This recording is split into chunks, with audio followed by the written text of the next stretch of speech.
Hi and welcome to Between the Lines. I'm Laura. And I'm Jade, and we're here to talk everything health, wellness, relationships, Parenting, sex life, or lack of. and everything in between. Today we are talking about, is there such a thing as healthy addiction? So we all know addiction is out there. And it's pretty rife and, things happen. But is there a safe addiction or an addiction that will actually benefit our lives? Yeah, it's a pretty big word, addiction, and gets thrown around a lot in terms of a healthy addiction. Mm-hmm. I feel it becomes the addiction when it is detriment to your health and detriment to relationships and actually just your overall health and joy in life. Yeah, and that's a really good explanation of an addiction. So as Laura knows, but you guys probably don't, I am a recovering alcoholic. So that is addiction level. We would come home from work and drink a bottle of bourbon a night, then get up at 4 a.m, train, go to work, come home, do it again. Thousands of dollars of alcohol down the drain. We were functioning and we didn't feel like it was detrimental to our life. Yeah. But it was. And we would skip out on things to stay home and drink. Okay. Yeah. Yeah. Because that's where that grey area of, well, I'm functioning. Yeah. I'm still doing my job. Yeah. I'm still training. I'm still doing my job.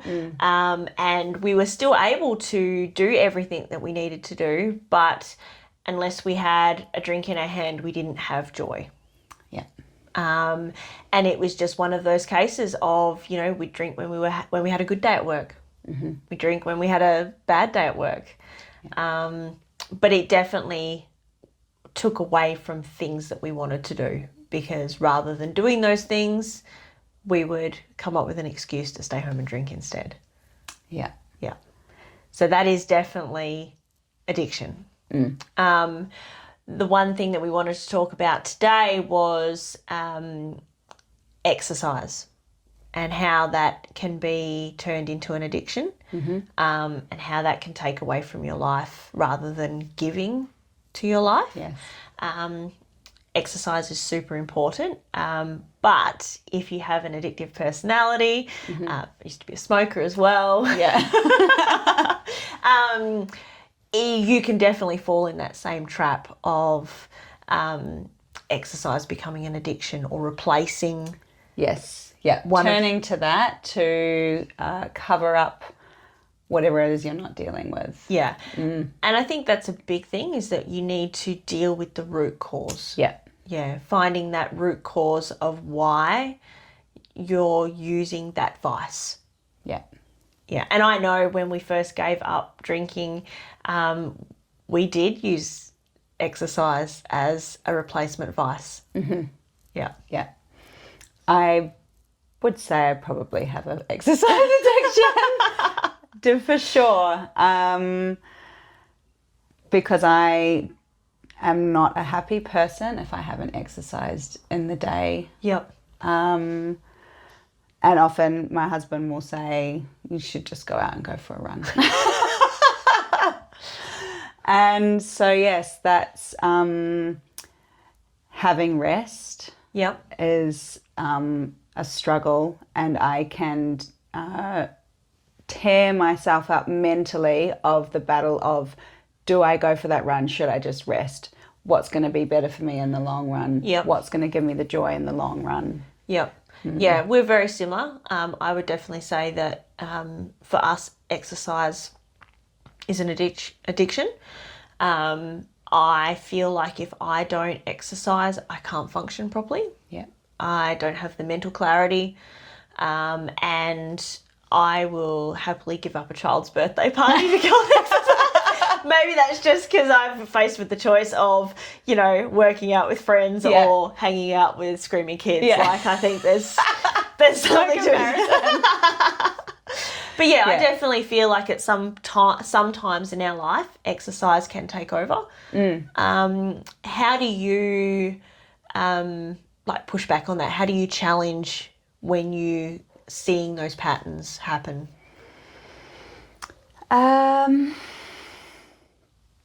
I think when it's taking away from the family time. Yep. Instead of going out for a walk, I'm still moving my body. We're still doing something that's active. And as opposed to doing my own exercise that's high intensity and pushing my boundaries and limits. So it's stepping outside of it, and there are other people in my life to think about. Yep. And a family outing for a big walk would be great for everybody. Yep. And when I want to be selfish in the long run, how's it going to make the rest of the day? Yeah. How because you know yourself when you have gone off and done your own thing, just how clingy the kids can be. Yeah. And how in your space they are, and up in your face, and all that hard work of, you know, the dopamine from that beautiful workout is, and then the endorphins from that beautiful workout is no longer there. It crumbles quickly. I think for me, taking that rest. Mm-hmm. So when I feel like I am pushing my body too much, to take that rest. Yeah, and is that completely doing nothing? That would be completely doing nothing. Okay. Yeah, and that would just be stepping back, taking a day off, and in that moment where you're at home going, oh, you know, I'd much rather be exercising, finding something else to do. Yes. Like playing a game of Scrabble, or, you know, doing something as a family, like you said, going for that family walk. Doing something as a family to remind me that that's more important than chasing my goals and getting that exercise high, I guess. Yeah. And that there is joy in that, whereas I can also go home and think, what do I need to clean? Yep. So I've swapped my workout for getting all this other stuff done, which is just, that is another one of my, I wouldn't call it addiction, but it is. It's a vice. It's a vice. Yeah. It is absolutely a vice. Staying busy. Yep. Getting things done, ticking lists. Yep. Do you find that you aren't very good at relaxing? Yes. Me too. Yeah. Even when I have people over, my sister will often say, like, can you just stop cleaning? Just put the vacuum cleaner down. Yeah. So definitely. Yeah, I'm not very good at stopping. Yeah. And I suppose that's probably the root cause of everything, because I'm not very good at sitting down with my feelings. Do you think that that's also part of, well, if I'm doing and I'm achieving, then I will get love? Yep. Yeah. Yeah, definitely a part of that wanting to be loved, that recognition, that feeling like you're achieving something, being perfect. You're valued. You're valued. Yeah. Yeah. Yeah, I definitely feel it comes from that. And there's nothing worse than sitting down and just feeling so guilty for not doing anything. Yeah. Yeah. I 100% agree. And I hate to admit, but it happens a lot. Yeah. Oh, on the daily. Yeah. So, yeah, if I know there's a pile of washing there, and I think we talked a little while ago about sleep, and things can just get left and you have a nap. Yeah. I have to be so exhausted. Yeah, I can't. To let that go. Yeah, I can't do that. I feel like I always have to be. It's funny, I saw a meme yesterday, and it was a woman brushing her teeth, but while she was brushing her teeth, she's like putting away dishes, and I related so much to that, because it's even stopping to brush my teeth I can't do. Yeah, and you know, the minute you take away one vice, I'm guilty, I replace it with another. You know, so if I haven't gone to the gym, I'll go shopping. Yeah. You know, if we've come home early and I've gotten into my jammies, well, I have to read a book. Okay. Or I have to plan, or I have to do something. Yeah. I can't just sit there and be present. Yeah. Okay. Yeah. And I wonder if that also stems from, these phones that we've got in our hands all the time. Well, because now all of our emails are connected to it, work's connected to it, all your planning is connected to it. We no longer get the opportunity to be bored and no longer get the opportunity to feel our feelings. Yeah. Yeah. And I think that's a big thing, especially when I gave up drinking alcohol, feeling your feelings rather than numbing them. And you know what? Guilty. I have had a shit day, so you go and kill yourself in a workout to numb your feelings. Yes. Literally did that a couple of days ago. Sorry, just grabbing your foot there. Just play footsies with me. My nana just passed a week ago, and I decided that was a good time to stop drinking coffee first thing in the morning. So, not giving up coffee completely, but lessening and starting my day like that. So I have certainly felt my feelings a lot more. Yep. And so has my whole family felt my feelings a lot more. And that is a real challenge, to not turn to something. To not go back to that thing that helped you hide those feelings. Yeah. Or to stuff them down inside and pretend they didn't exist. Yeah. It is really hard not to go back to that use that vice to get you through what you need to get through. I think there's also a part of us that stick to an identity of that. So if I'm no longer doing that, how am I then perceived? Yep. If I'm not drinking, then perhaps I'm not the fun time person and social gatherings. Yep. Yeah, that's definitely a big one. And even, with fitness should be there to enhance our life, not be our life. Yeah. Yeah. So we should definitely don't, and I found that, so last year with my surgery, I was seeing a physio who was a very woo-woo in my terms.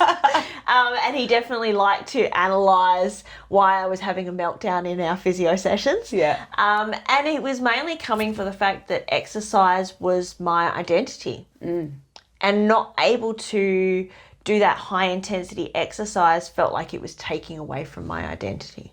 Yeah, and it's also your profession. So for me, I want to be an inspirational role model in the way I move. Yeah. So if I am not maintaining those goals and I'm not maintaining this identity, then how am I meant to be an upstanding professional fitness trainer? Yeah. Yeah, and I've felt that myself as well over the years of, if I can't do these movements, well then who am I to teach them? Yeah, exactly. And yet, how often do we say to our clients, you need to rest. You need to pull back. Yeah. And perhaps if we take another perspective, if we actually role modelled having some rest. Yep. Oh, okay. That they would see you don't have to push every single day. Yeah. Yeah. And it's true. We often say that to a lot of the members, that you don't have to push every day. And I think we do a really good job at modelling that. Yeah. Over the last 16 months, we have modelled that really well. I think we go lighter. Yeah. We don't do as many reps if our body's not feeling it. We still move our body. Yeah. For me, moving my body is important, whether that's an addiction or not. Yeah. I need to move my body for my day. Yeah. But I don't have to go hard out. Yeah, definitely. And I think, for women, when you're in your cycle as well, everything is so much harder. Yeah. So keep moving your body. It actually helps with cramps to move your body, but in a more gentle way, and really tuning into what movements feel good and what don't. Yeah. And I think with exercise as well, because obviously we're talking about, exercise addiction, I think to help combat that, variation of movements. Yeah.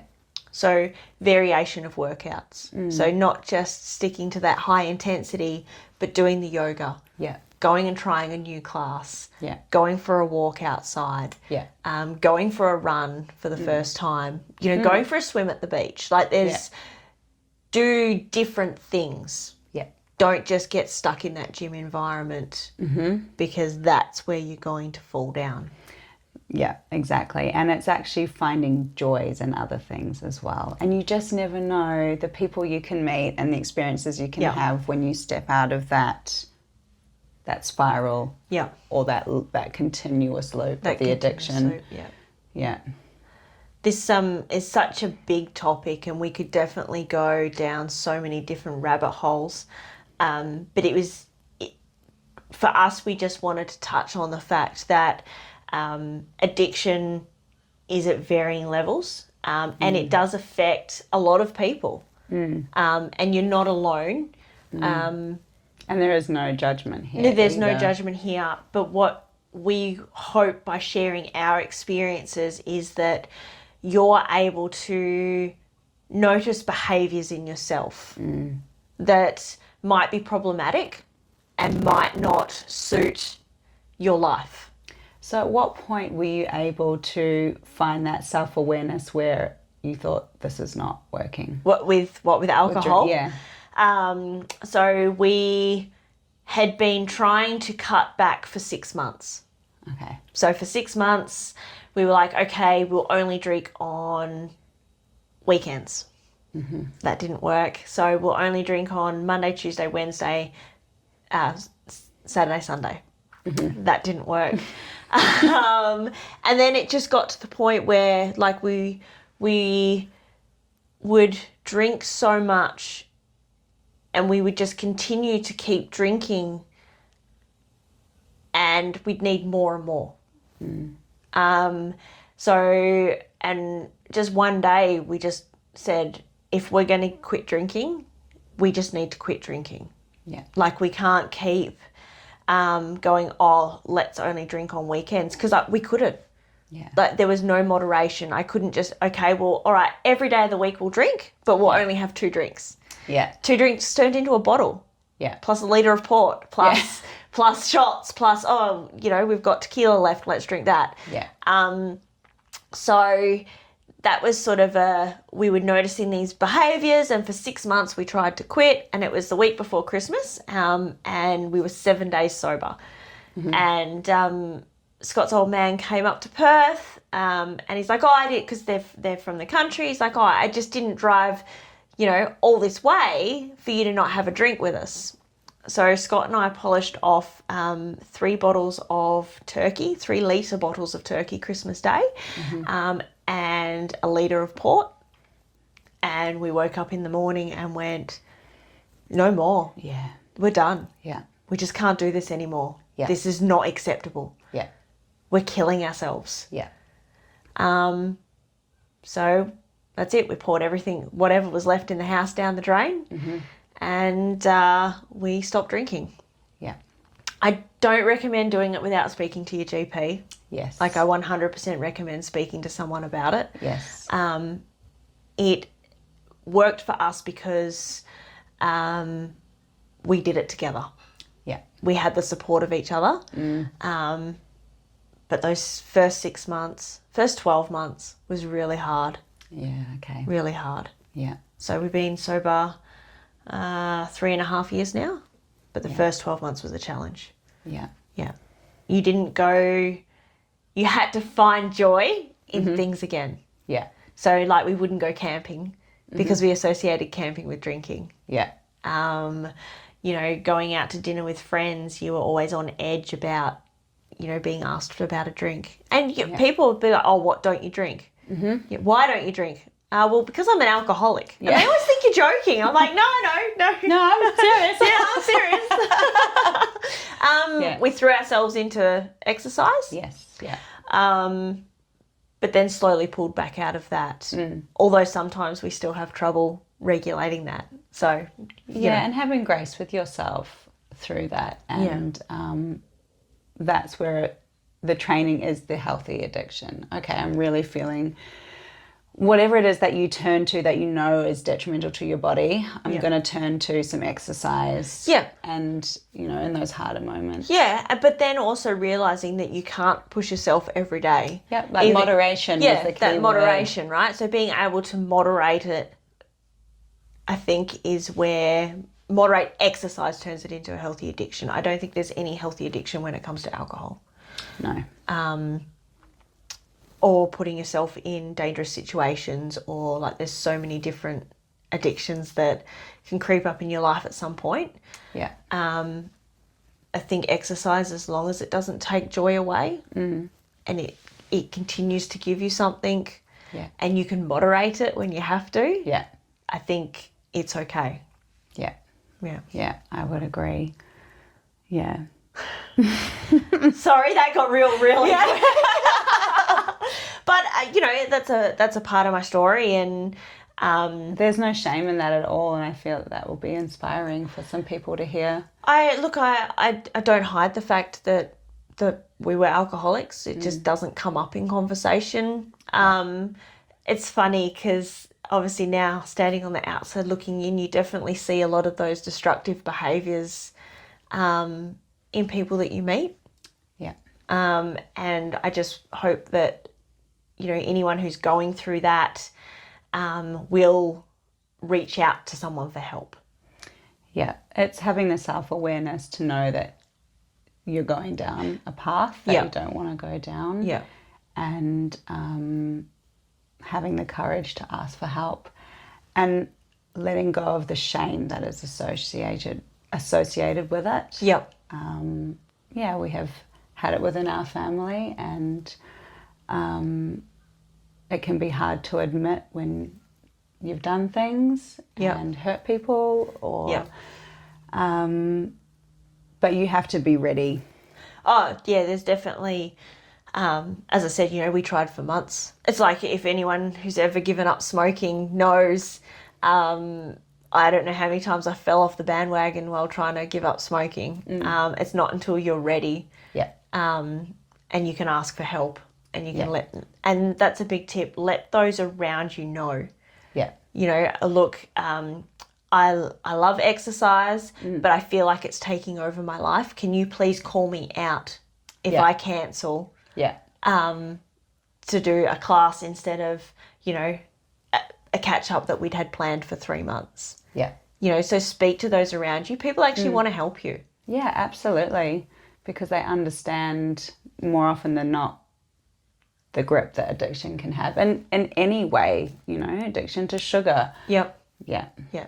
It's all the same. Yeah. It's all those self-sabotaging behaviours, hiding it. You know, if you feel like you have to hide from your friends how much you go to the gym, or how much you're eating, or or how much you're drinking, something's not right. Yeah. Yeah. Yeah. All right, guys. Thank you for watching today. If you have any things that you would like to share with us, please reach out. Mainly if you want to share, you know, things that you've gone through that you think might help others. I think that's really important. Yeah, absolutely. And seeking the professional help as well. And you aren't alone. No, and you're not crazy, and there's no judgment here. Please like, share, subscribe. Reach out. Head to our Facebook page and our Instagram page as well. Thanks for listening, guys. See you later.